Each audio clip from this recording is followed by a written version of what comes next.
आखिरकार Christopher Nolan की Oppenheimer आ गई। सिनेमा घरों में पहुंचे और वहां तोड़ने के लिए बहुत कुछ है। लेखक फिल्म निर्माता की नवीनतम फिल्म में नीचे, चाहे वह व्यक्तिपरक रंगीन दृश्य हो, शामिल। ओपेनहाइमर का प्रारंभिक जीवन, विकास, बम और बात के परीक्षण या उद्देश्य का के बिंदु से काले और सफेद अनुक्रम। रॉबर्ट डाउनी जूनियर के लुई स्ट्राउस का दृश्य। तो मैं हूँ, कथानक को तोड़ने और समझाने जा रहा हूँ। ओपेनहाइमर के लिए अंत, लोगों की मदद करने के लिए एक साथ समग्र की एक बहुत बड़ी तस्वीर। कहानी। यह वीडियो विशेष रूप से उपयोगी होगा उन लोगों के लिए जिन्होंने किताब नहीं पढ़ी है, क्योंकि बहुत सारे ऐतिहासिक विवरण हैं जिनका विस्तार होता है रॉबर्ट ओपेनहाइमर के जीवन पर। मैं और भी अधिक सामग्री बनाऊंगा आने वाले दिन। सबसे बड़े प्रश्नों वाला वीडियो भी शामिल है, इसलिए बने रहें मेरे चैनल पर। यह सब देखने के लिए ट्यून करें आने वाले सप्ताह। लेकिन आखिरी चेतावनी के तौर पर यह विश्लेषण करेगा, इसमें स्पॉइलर शामिल है, इसलिए यदि आपके साथ ऐसा होता है तो फिर कोई ऐसा व्यक्ति हो जिसने अभी तक फिल्म नहीं देखी है, मैं इस अपलोड को बाद में देखने की अनुशंसा करूंगा। आपने इसे देखा है। हालांकि इससे पहले कि मैं इसमें शामिल हो जाऊं, यदि आप चाहें मेरे किसी भी बारे में अपडेट रहें क्रिस्टोफर नोलन की ओपेनहाइमर के लिए आगामी सामग्री, तो इस वीडियो का समर्थन करना न भूलें। इसे लाइक, रेटिंग देते हुए, इसकी सदस्यता लेते हुए, चैनल और अपनी सूचनाएं चालू करना। लेकिन आगे कुछ किए बिना आइए क्रिस्टोफर के बारे में जाने। नोलन के ओपेनहाइमर ने समझाया। तो ओपेनहाइमर के पास वह सब कुछ है जो आप चाहते हैं, एक क्रिस्टोफर नोलन फिल्म, और इसमें शामिल है विभिन्न कथा धागों के बीच काटना, इसकी एक अधिक सम्मोहक तस्वीर बताने के लिए वास्तविक जीवन कहानी। यह वास्तव में लगभग 2 फिल्मों को मिलाने जैसा है। न केवल निर्माण और परिणाम की जांच करें लॉस अलामोस में परमाणु बम के निर्माण के बारे में, बल्कि इसके निर्माता पर इसका प्रभाव भी पड़ा, उस दुनिया की ओर जिसे उसने हमेशा के लिए बदल दिया। व्यक्तिपरक रंग दृश्यों में हम सब कुछ देखते हैं। ओपेनहाइमर के दृष्टिकोण से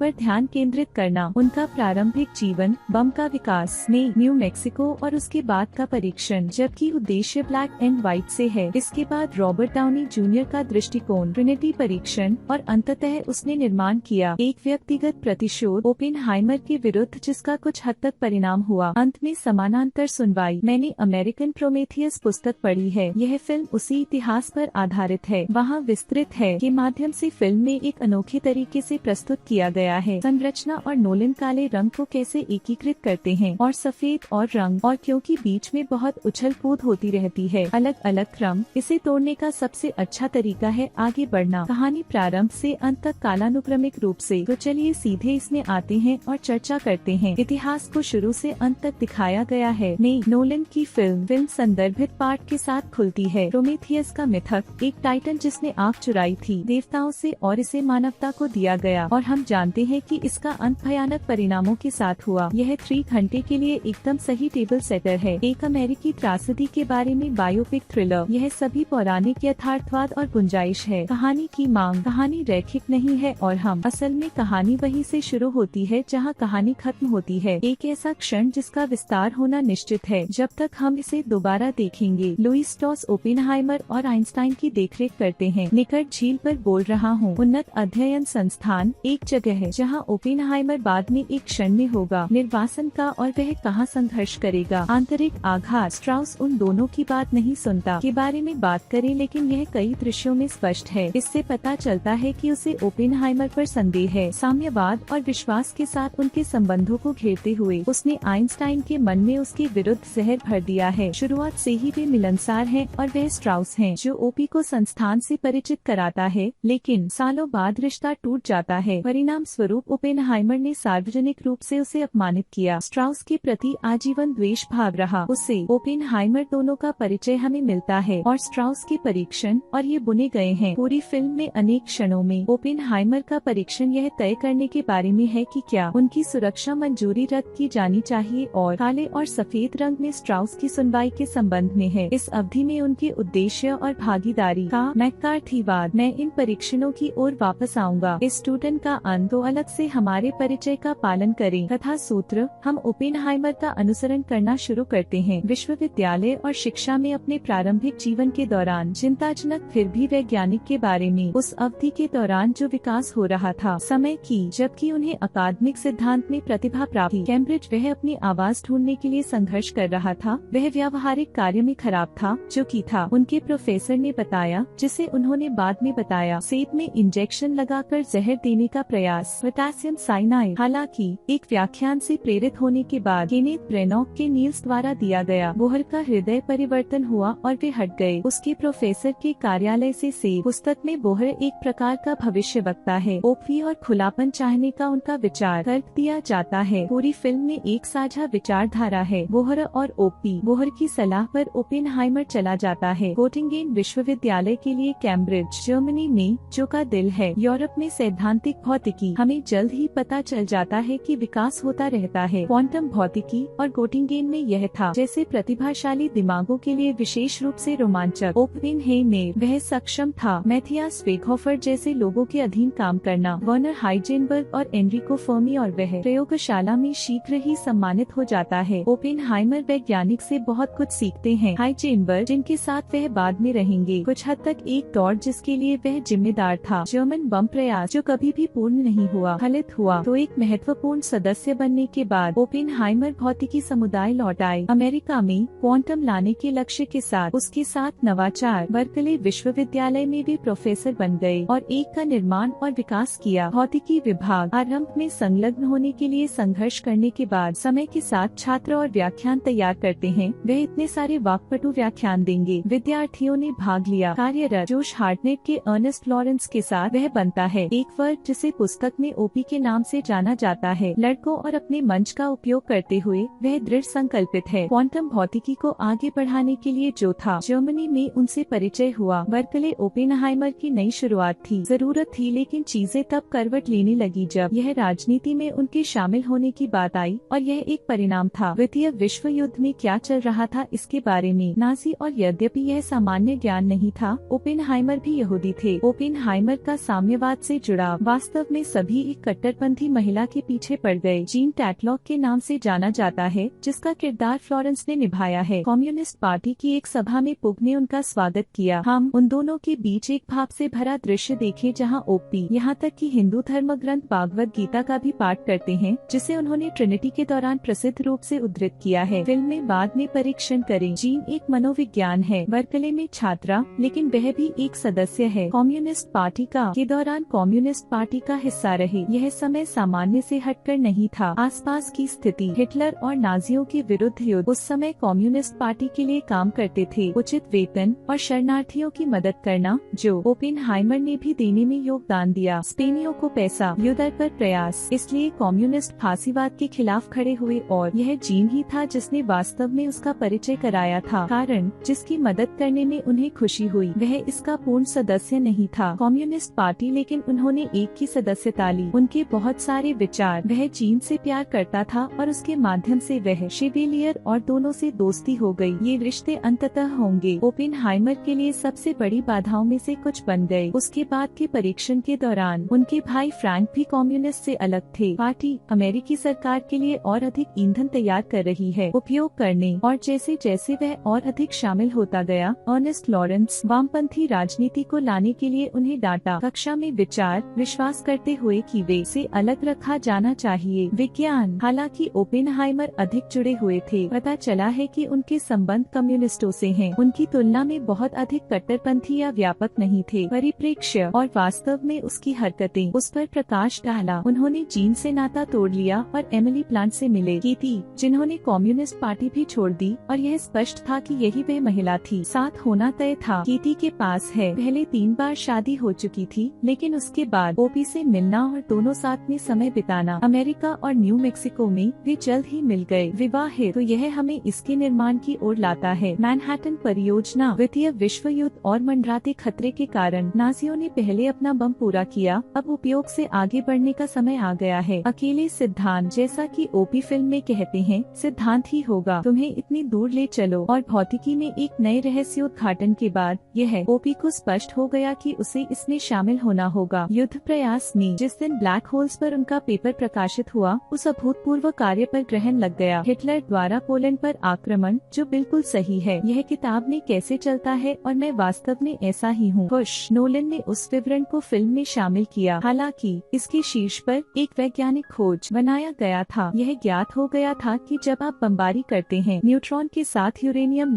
नाभिक को विभाजित किया जा सकता है और भारी मात्रा में ऊर्जा जारी की जा सकती है। इससे यह मान्यता बनी कि बहुत से एक श्रृंखला प्रतिक्रिया बनाई जा सकती है। न्यूट्रॉन का तो अनिवार्य रूप से बनाने के लिए परमाणु विखंडन का उपयोग किया जा सकता है। बहुत शक्तिशाली बम और डर यही था। बहुत सारे महानतम जर्मनों के साथ नाजी वैज्ञानिक इसका उपयोग कर सकते हैं और प्रथम हो सकते हैं को एक परमाणु बम विकसित करें। यह तब होता है जब मत ओपेनहाइमर से मिलने आता है। डीमन के लेस्ली ग्रोव परमाणु के प्रमुख राष्ट्रीय रक्षा द्वारा विकास परियोजना अनुसंधान परिषद और वह है मैनहट्टन के प्रमुख की नियुक्ति का कार्य सौंपा गया। परियोजना तो ओपेनहाइमर सख्त इच्छा के साथ युद्ध प्रयासों में मदद करने में शामिल हो और ग्रोव्स एकमात्र व्यक्ति है जिसने इसे देखा। यह आदमी यह कर सकता था। उसे ग्रोव्स द्वारा चुना गया था। हमें पता चला कि सरकार को इसमें कोई दिलचस्पी नहीं थी ओपेनहाइमर से संपर्क करने में, क्योंकि वे जानते थे उसके संभावित कट्टरपंथी संबंधों के बारे में और उन्होंने ऐसा नहीं किया। वे किसी के सामने बड़े रहस्य उजागर करना चाहते हैं। सोचा कि यह एक संभावित सुरक्षा जोखिम था, लेकिन ग्रोव्स के कुछ दबाव के बाद ओपी अंततः परियोजना का प्रभारी बना दिया गया है। डिजाइन करने के लिए बम ही ग्रोव्स इस बात पर अड़े थे कि इस परियोजना को बरकरार रखा जाए, एक पूर्ण रहस्य। लेकिन ओपेनहाइमर ने सलाह दी कि ये गोपनीयता वैज्ञानिकों को नुकसान पहुंचाएगी। काम करें और समग्र प्रगति को धीमा कर दें। परियोजना तो नील्स के खुलेपन का विस्तार बोहर ने शुरुआती क्षणों के दौरान प्रेरित किया। ओपेनहाइमर का जीवन व्यवहार में आता है। ग्रोव्स और ओपी दोनों ने सर्वश्रेष्ठ को चुना। मैनहट्टन परियोजना के लिए स्थान एक पृथक लॉस एलामोस न्यू मैक्सिको में मेसा। शीर्ष वैज्ञानिक यहाँ एक साथ काम कर सकते हैं। अपने परिवारों को लाओ और वहीं रहो। ओपेनहाइमर को भर्ती किया गया। उनके अपने कुछ छात्र, लेकिन मुख्य रूप से कुछ जिसमें विश्व के प्रमुख चिकित्सक शामिल हैं। हंस बेथे, एडवर्ड टेलर, इसिडोर रबी और अर्नेस्ट लॉरेंस। जबकि वहाँ खराब हालात थे, यहाँ वे सभी इसमें फलने फूलने में सक्षम थे। साझा महान लक्ष्य को ध्यान में रखकर स्थान नाजियों के ऐसा करने से पहले एक परमाणु बम बनाए। हालांकि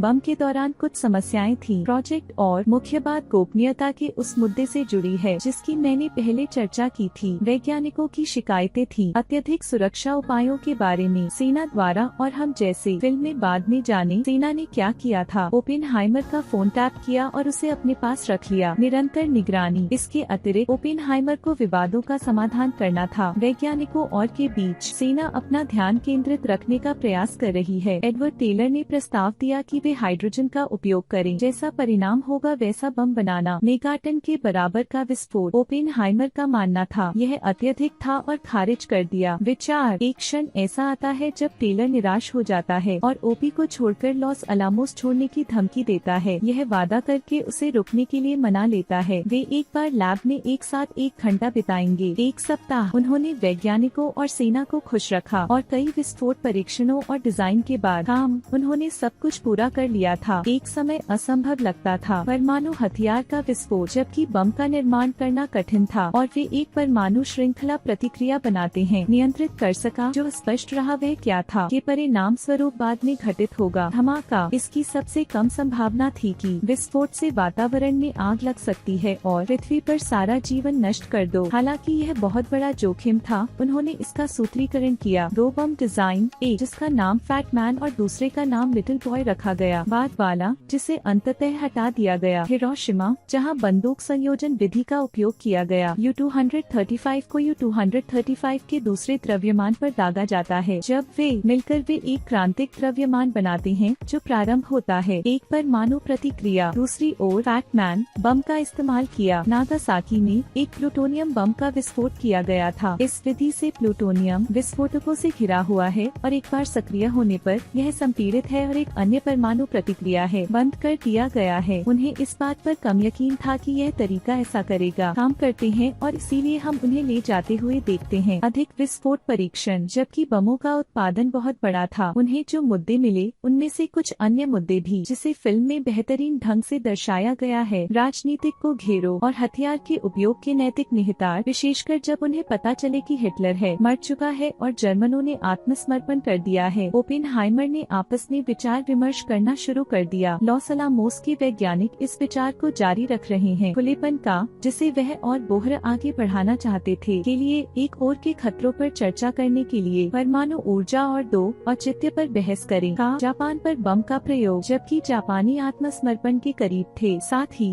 उन्हें संयुक्त राज्य अमेरिका की रक्षा करने का एहसास हुआ और जहाँ होगा वहाँ भविष्य बनाए रखने के लिए अब और युद्ध मत करो, प्रयोग करो। यह सुनिश्चित करने के लिए यह हथियार आवश्यक था। यह तय करने के बीच में कि वे क्या करने जा रहे हैं। ऐसा करने के लिए ओपेनहाइमर को एक त्रासदी का सामना करना पड़ा। उनके एक समय के प्रेमी जीन टैटलॉक की मृत्यु हो गई थी। नहीं डूबना, उसका बाथटब और परीक्षणों में विस्तृत रूप से। बाद में यह स्पष्ट नहीं है कि वह डूबी या नहीं। उसने खुद या किसी ने उसकी हत्या की है। नौकरी छोड़ने के बाद वह कंपनी के लिए बेताब थी। कम्युनिस्ट पार्टी और ओपी ने वादा किया था कि वह ऐसा करेंगे वहाँ उसके लिए, लेकिन लॉस अलामोस परियोजना के दौरान वह उससे केवल एक बार अंतरंग मुलाकात में मिला था। उसने उससे और अपने रिश्ते से नाता तोड़ लिया। उसके साथ वह उसे परेशान करने के लिए वापस आएगा। परीक्षण, जिसके बारे में मैं अंत में फिर से चर्चा करूंगा, और यह हमें त्रिमूर्ति परीक्षण में लाता है। इस पूरे प्रोजेक्ट का निर्माण किया जा रहा है। उन्होंने बीच में अलग थलग एक क्षेत्र चुना, रेगिस्तान का कोड नाम ट्रिनिटी। ओपेनहाइमर की जॉन डोने की कविता का संदर्भ और उनके पूर्व प्रेमी जीन टैटलॉक ने प्रशंसा की। सीन में ही हमें घंटों की कटौती मिलती है। कुछ ही मिनटों में जोखिम का प्रदर्शन और बढ़ता तनाव शामिल है। हम उस तूफान के बारे में भी सीखते हैं जो देरी करता है। परीक्षा, ओपरी कीती से कहता है कि वह अंदर ला सकती है। यदि यह काम करता है तो शीट और कई वैज्ञानिक पर एकत्रित हों परीक्षण करने के लिए ट्रिनिटी साइट। लुडविग गोरानसन का भयावह स्कोर बनाता है और तब तक निर्माण करता है जब तक उल्टी गिनती समाप्त नहीं हो जाती। प्रकाश की चमक दिखाई जाती है और हम उसे देखते हैं। एकाधिक बंकर के चारों ओर का दृश्य, यह बिल्कुल वैसा ही है जैसा कि किताब में है। ओपेनहाइमर का पाठ मैं मृत्यु बन गया हूँ, संसार के धर्म ग्रंथों और अनेकों को नष्ट करने वाला। साइट पर मौजूद लोगों में से के रंगों और खामोशी का वर्णन। प्रचंड आघात तरंग के टकराने से कुछ क्षण पहले इसका अंत वैज्ञानिकों की जय जयकार के साथ हो। मिशन था, गैजेट की सफलता के साथ इसका भुगतान हो गया, लेकिन परमाणु हथियारों की प्रतिक्रिया त्वरित होती है। बदलना शुरू हुआ। कुछ वैज्ञानिकों को यह एहसास हो गया था कि उनका कड़ी मेहनत ने सबसे विनाशकारी पैदा किया था, हत्या मशीन, और यह था विशेषकर उस स्थिति में जब उनका उपयोग किया गया हो। जापान, हिरोशिमा के लक्ष्य के बाद और नागासाकी को सरकार ने चुना था। अमेरिका के अधिकांश लोगों ने बमों का समर्थन किया। जापान में उपयोग करें और अधिकांश वैज्ञानिक जिन्होंने काम किया, लॉस एलामोस में भी इसका समर्थन किया गया। और जबकि ओपेनहाइमर शुरू में प्रसन्न थे यह सुनने के लिए कि गैजेट ने काम किया, उनका उपयोग नागरिकों पर उसे बनाया। परमाणु विश्व के परिणामों से डरे, जैसा कि किताब में है। हिरोशिमा केवल सुना हुआ है, ओपेनहाइमर और अन्य द्वारा रेडियो पर, और आपको इस पर उनकी प्रतिक्रियाएं मिलती है, न कि कोई दृश्य का। जिस क्षण यह बंद हो गया, हालांकि नोलन ने जो उजागर किया वह क्रूर है, हथियार के परिणाम, और वह लेता है सबसे शक्तिशाली क्षणों में से एक में रूप लें। फिल्म दौरान लॉस अलामोस में ओपेनहाइमर का विजय भाषण, वह इसमें शामिल लोगों के प्रयास को बधाई देते हैं परियोजना पर, लेकिन उसी भाषण में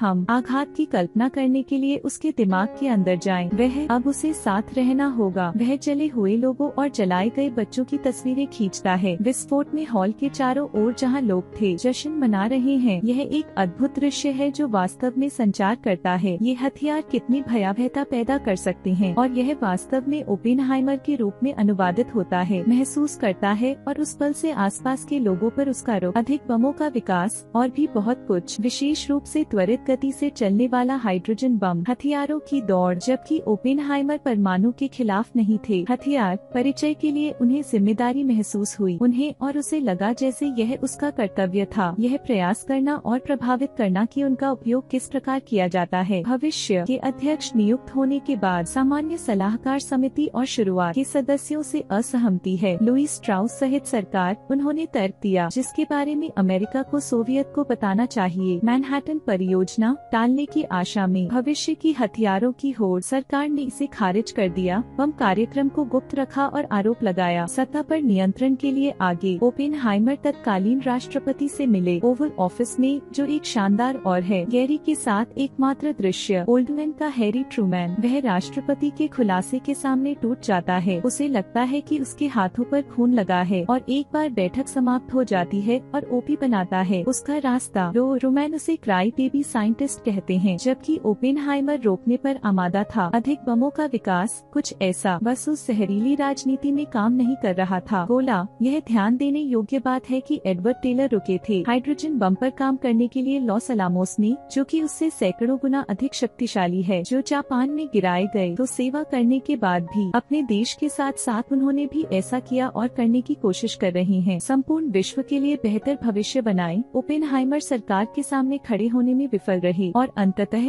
उसके प्रति उसका रुख हाइड्रोजन बम उनकी हस्ती को खत्म करने के लिए काफी था। वैज्ञानिक व्यक्तित्व और अमेरिका के लिए ईंधन दे, सरकार उसे भी नष्ट कर दे, और यह हमें ओपेनहाइमर के परीक्षणों की ओर ले जाता है। पूरी फिल्म के दौरान वे आपस में जुड़े हुए हैं, अन्य सभी क्षणों के साथ मिलकर काम करें। उस फिल्म में जिसका मैंने अब तक वर्णन किया है, इस बिंदु एक ओपेनहाइमर की सुरक्षा मंजूरी के लिए और दूसरा लुईस स्ट्राउस के साथ सुनवाई के लिए ओपी के परीक्षण से शुरुआत करते हुए हम यह सीखते हैं बहुत सारे सबूत इसके खिलाफ रखे गए। वह अनाम व्यक्तियों और से आता है, अवैध वायरटैप जिसका खुलासा नहीं किया गया था वैज्ञानिक या उसके वकील को। साथ ही यदि यह परीक्षण हुआ होता, वास्तविक अदालत कक्ष में सबूत नहीं होगा उपयोग करने या विचार करने की अनुमति दी गई है साक्ष्य के रूप में, तो यह इस परीक्षण का सिर्फ एक तत्व है, अधूरा था। और जैसा कि हमें जल्द ही पता चला, इसका अधिकांश भाग लुईस स्ट्राउस के हाथों में था। मुकदमे का उद्देश्य वास्तव में उसे लाना था, अपने साम्यवादी संबंधों का अधिक उपयोग करते हुए की तुलना में यह उसके प्रति उसके दृष्टिकोण को घेर रहा था। उज्जैन बम, और वह फिर रिश्तों की दुहाई देने लगा। व्यक्तिगत प्रतिशोध जिसके विरुद्ध स्ट्राउस ने काम किया, उसे पहले अपना अपमान झेलने के बाद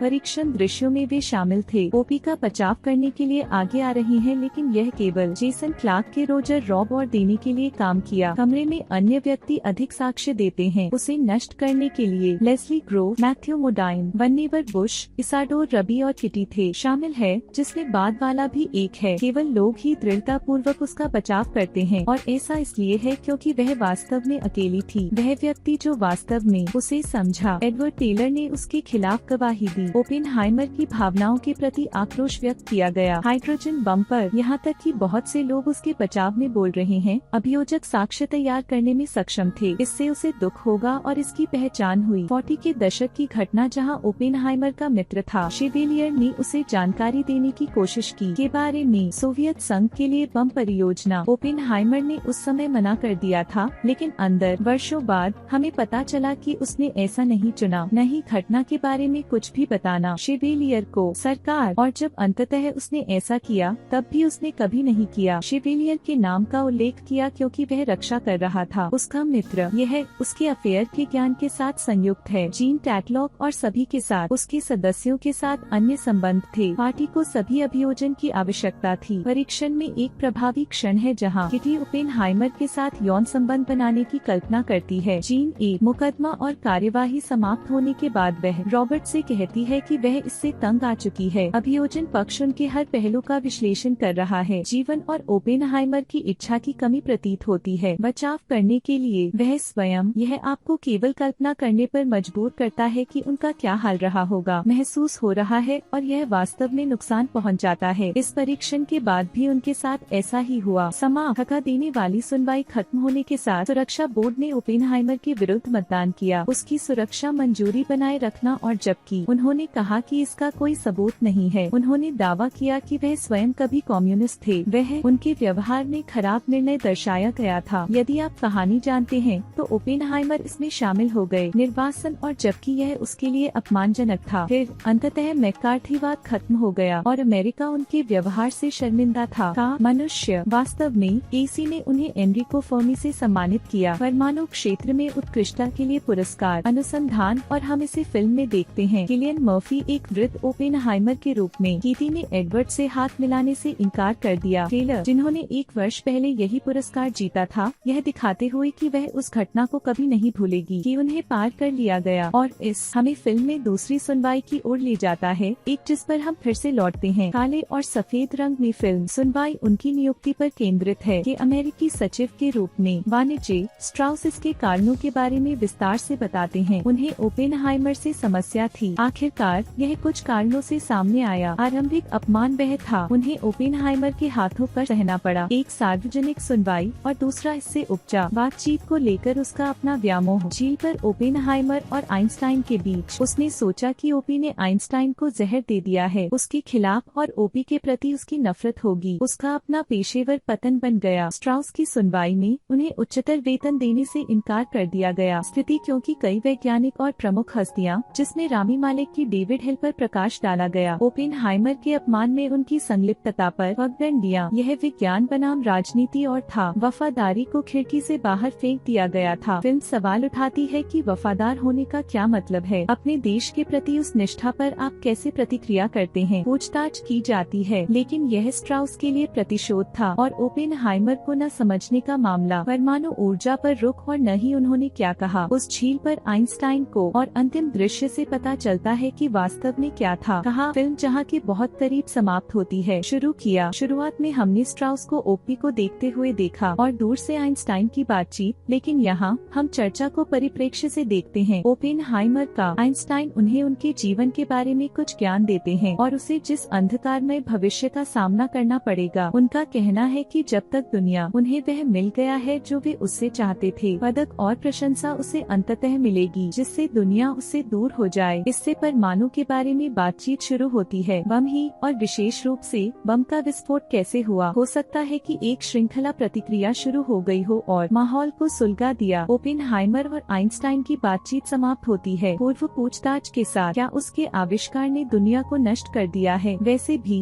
क्योंकि इसका अस्तित्व ही है और बड़े बम जो बनने वाले थे संपूर्ण विनाश हो सकता है। और एक के बाद परमाणु साइलो का संक्षिप्त दृश्य। ओपेनहाइमर तालाब को गहराई से देखता है और हम प्रस्तुत हो जाते हैं उसके दिमाग की अंतिम छवि के साथ। फिल्म हमें एक भयावह दृश्य के साथ छोड़ती है। अंतरिक्ष से पृथ्वी का परमाणु युद्ध और विस्फोटों में नष्ट हो रहा है, पूरे ग्रह पर फैल रहा है। यह फिल्म को खत्म बनाने का सही तरीका है। अंतर्निहित भय जो सर्वव्यापी है के लिए स्पष्ट दर्शकों, और हमें आश्चर्य है कि क्या आज के मुद्दे अंततः इसका कारण बन सकता है। बेशक ओपेनहाइमर की कहानी में बहुत कुछ है पहेली, क्योंकि उन्हें शुरू में विकसित होना था परमाणु हथियार और उम्मीद है कि जापान में उनका उपयोग सार्थक होगा। उनका दोबारा कभी उपयोग नहीं किया जाता, लेकिन कयामत की घड़ी की सुई बढ़ गई है आधी रात के करीब और फिल्म बिल्कुल एक चेतावनी के रूप में कार्य करता है। कहानी सिर्फ वफादारी पर सवाल उठाने के लिए नहीं बल्कि उपयोग के संभावित परिणामों के लिए भी। ये मिसाइलें नरसंहार के लिए एक उपकरण के रूप में है, यहाँ तक कि पृथ्वी पर जीवन को पूरी तरह से मिटा देना। लेकिन वह कथानक समझाने वाला मेरा वीडियो था और क्रिस्टोफर नोलन के ओपेनहाइमर के लिए समाप्त हो रहा है। जैसा कि मैंने अपनी स्पॉइलर मुक्त समीक्षा में कहा था, यह फिल्म एक शानदार सिनेमाई उपलब्धि है और चर्चा के लिए बहुत कुछ होने वाला है। यह आने वाले हफ्तों में सवालों से घिरा रहेगा। अंत तक फिल्म का समग्र रूप से उठा हुआ गुणवत्ता,